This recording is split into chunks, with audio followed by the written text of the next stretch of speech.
Papasukin si Jesus sa ating mga puso. Ako po si Father Fiel Pareha at ito po ang ating segment, ang Daily Devotion, na kung saan tayo po ay magdarasal, magbabasa at magdinilay kasama ng salita ng Diyos sa buong taon. Manalangin tayo.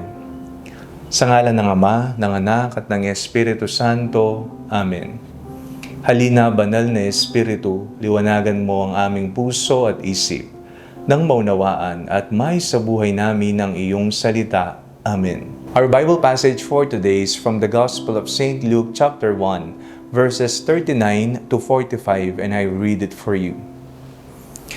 In those days, Mary set out and went with haste to a Judean town in the hill country, where she entered the house of Zechariah and greeted Elizabeth.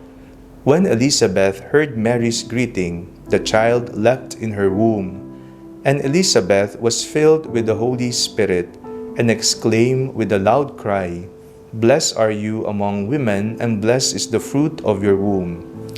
And why has this happened to me, that the mother of my Lord comes to me? For as soon as I heard the sound of your greeting, the child in my womb leapt for joy. And blessed is she who believed that there would be a fulfillment of what was spoken to her by the Lord." Nang maibahagi at naipahayag na ng Anghel Gabriel kay Maria na siya ang magiging ina ng Diyos at ang dadalhin niyang bata sa kanyang sinapupunan ay anak ng Diyos, nagulumihanan si Maria. Ngunit sinabi ng Anghel Gabriel sa kanya, may isang tanda na ibibigay. Ito nga ay ang kanyang pinsang si Elizabeth na nagdadalang tao na kahit na siya ay napakatanda na. Kaya naman po dali-daling nagtungo si Maria sa kanyang pinsang si Elizabeth. At yun nga, naganap ang pagbisita ng Inang Birhen kay Elizabeth.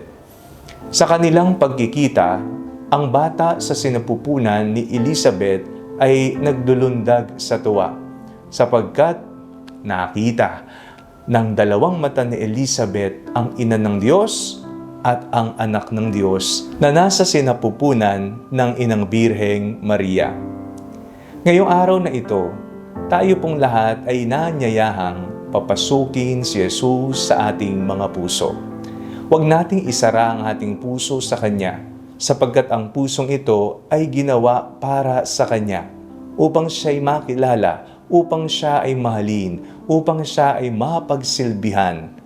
Huwag sanang kung sino-sino na lamang ang maghahari sa ating mga puso.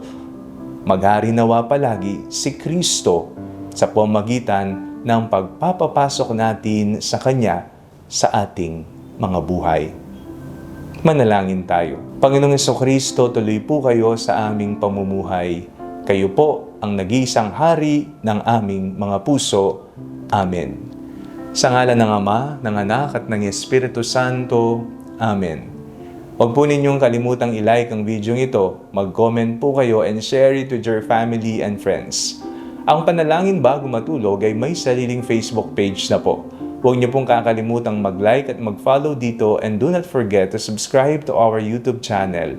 I-click niyo lamang po ang link na nasa description ng video ito, o kaya naman po just search Father Fiel Pareha. At kung gusto niyo pong maging updated sa ating pagpapahayag, you can join our broadcast channel dito po sa ating Facebook page. God bless you po.